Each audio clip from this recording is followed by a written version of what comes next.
तो अब जो नेक्स्ट संगठन है ब्रिक्स है।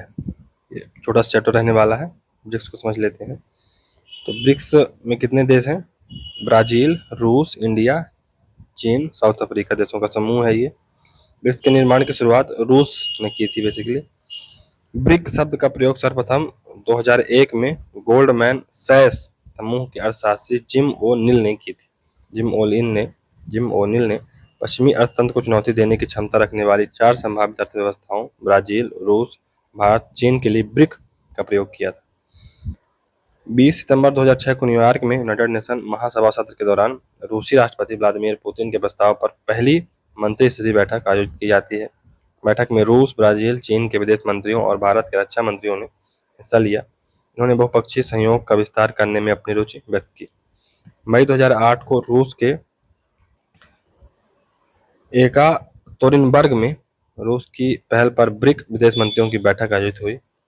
जुलाई 2008 को रूसी राष्ट्रपति दिमित्री मेदवेदेव ने ब्राजील के राष्ट्रपति लुइज आसियो लूला डी सिल्वा को, भारतीय प्रधानमंत्री पंडित मनमोहन सिंह और चीनी राष्ट्रपति हू जिनताओ के साथ जापान में G8 शिखर सम्मेलन में मुलाकात की। स्थापना इसकी 2009 में ऑफिशियली होती है। तो 16 जून 2009 को रूस पहल पर येकातोरिनबर्ग में पहले ब्रिक्स सम्मेलन की मेजबानी की गई।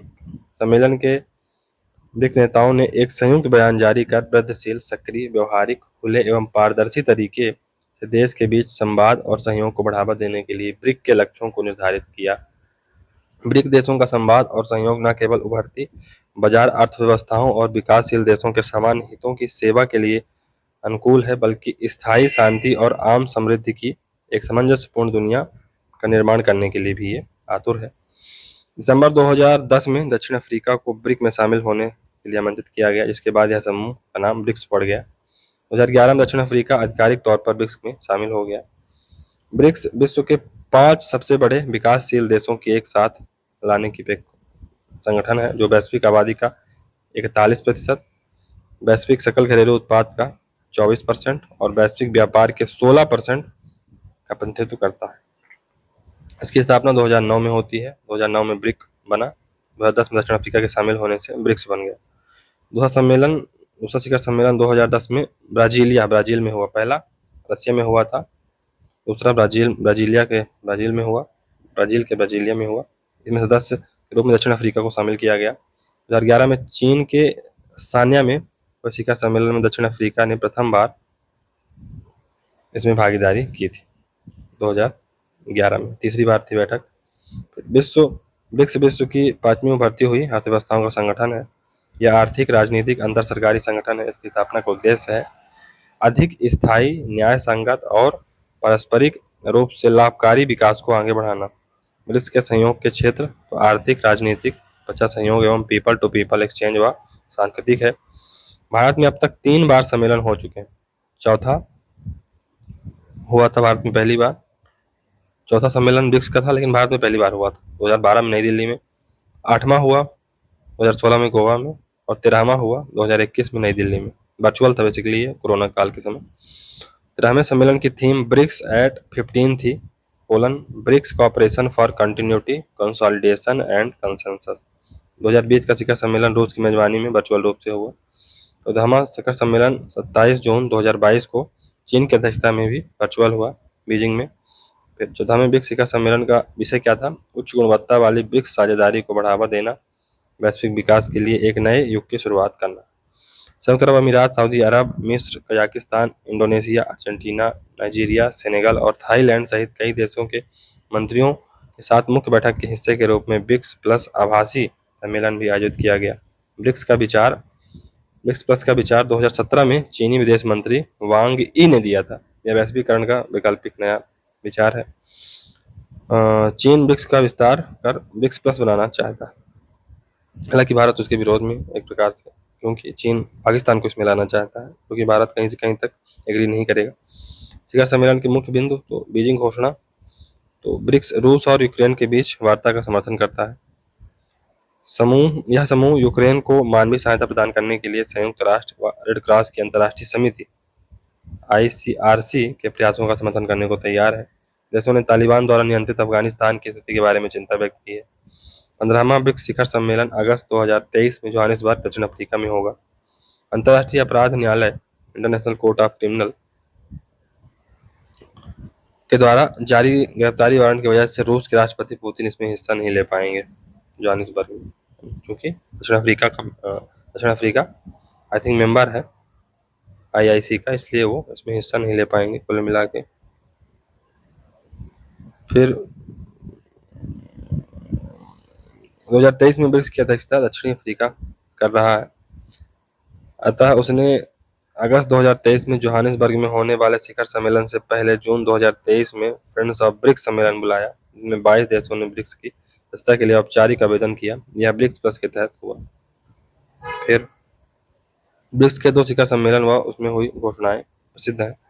पहला फोर्टाजिला घोषणा पत्र 2014 में होता है। तो ब्रिक्स के 6ठे सम्मेलन में न्यू डेवलपमेंट बैंक की स्थापना का निर्णय लिया गया। इस सम्मेलन में आकस्मिक आरक्षित व्यवस्था वैश्विक तरल दबाव से सुरक्षा के लिए इसमें बेसिकली इंतजाम किया गया। तो इमरजेंसी लिक्विडिटी सिस्टम की इसमें बात की गई थी। ऊफा घोषणा पत्र 2015 में ब्रिक्स के ऊफा यानी रूस में सम्मेलन में भारत के प्रधानमंत्री नरेंद्र मोदी ने 10 प्रस्ताव रखे, जिन्हें 10 कदम की संज्ञा दी गई। तो ब्रिक्स की पहले कौन कौन सी हैं? तो न्यू डेवलपमेंट बैंक 2014 में ब्राजील के फोर्टाजिला में 6ठे शिखर सम्मेलन के दौरान ब्रिक्स नेताओं ने न्यू डेवलपमेंट बैंक की स्थापना के लिए हस्ताक्षर किए। आरंभिक अधिकृत पूंजी 100 बिलियन अमेरिकी डॉलर द्वारा इसकी स्थापना की गई, जिसका आरंभिक अभिदान पूंजी 50 बिलियन अमेरिकी डॉलर थी, इसके जिसे संस्थापक सदस्यों के बीच समान रूप से साझा किया गया था। आकस्मिक रिजर्व इमरजेंसी जो रिजर्व है सिस्टम, इसमें कैसी व्यवस्था की गई है? तो वैश्विक वित्तीय संकट की संभावना को मद्देनजर रखते हुए ब्रिक्स राष्ट्रों ने वर्ष 2014 के 6ठे ब्रिक्स शिखर सम्मेलन में फोर्टाजिला घोषणा के दौरान ब्रिक्स आकस्मिक रिजर्व व्यवस्था CRA की स्थापना की थी। CRA का उद्देश्य भुगतान संतुलन संकट की स्थिति को कम करने और वित्तीय स्थिरता को मजबूत करने में मदद के लिए मुद्रा विनिमय के माध्यम से सदस्यों को अल्पकालिक मौद्रिक सहायता प्रदान करना। ब्रिक्स भुगतान प्रणाली स्विफ्ट भुगतान प्रणाली के विकल्प के रूप में ब्रिक्स भुगतान प्रणाली सामने आई है। यूक्रेन युद्ध के बाद रूस को स्विफ्ट से बाहर कर दिया गया था, इसलिए यह एक नई तत्कालिक व्यवस्था थी। बेसिकली स्विफ्ट भुगतान प्रणाली ये है कि एक प्रकार से जो डॉलर है उसको बाईपास कर दिया जाए, इन द सेंस कि जो अमेरिकी प्रभाव है, अगर अमेरिका जैसे कहता है कि अगर आपने फलानी कंपनियों से या फलाने देश से किसी प्रकार का संबंध रखा या व्यापार किया तो हम आपके ऊपर प्रतिबंध लगा देंगे।